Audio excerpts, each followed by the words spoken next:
Boer Jan van der Meulen van Suwat had Kreklien een stuk land kocht en had verlet van meer.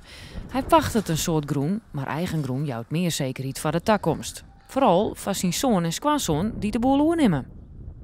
Om groen in de buurt hier dat we zitten te krijgen is onmogelijk. De groenprijzen binnen de laatste maanden zo'n 20% omheen gingen. Ik maak de Rijdse Siebesma van Agri Vastgoed uit Ljouw het verneemt dat het treeg is om naar Nederland te komen. Wij zien als oorzaak toch de afschaffen van de melkquotering en dat de boeren erop voorsorteerd hebben terug stallen te bouwen. Ze willen groeien, ze willen fruit en in combinatie met het milieubeleid moet er dan groen onder zitten. En dus is nu een enorme belangstelling om groen te kopen. Neven Siebesma spelen de grote vraag naar groen en de hege prijzen in heel Friesland. Er zijn binnen Friesland een hele hoop boeren op zoek naar land. Er zijn een hele hoop boeren met groeiplan. Sommigen hebben staan gebouwd, maar met de groen er nog bij kopen. En die zijn naast op zoek naar extra groen. Ja, en dat is het wol of is het gewoon heel duur?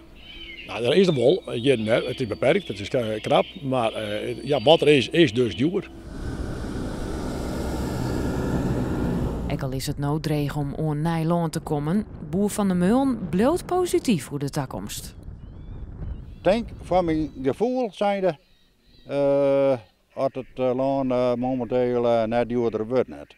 Want de prijs is al zo dusdanig hoog dat het moet ook opgebracht worden. En aangezien dat de melkprijs ongeveer een dubbeltje lager is als oorjaren, dan zitten we dan maar de fosfaat. Nou, en dan kunnen we al het schip wel scheren. Dit is gewoon net weer op te brengen.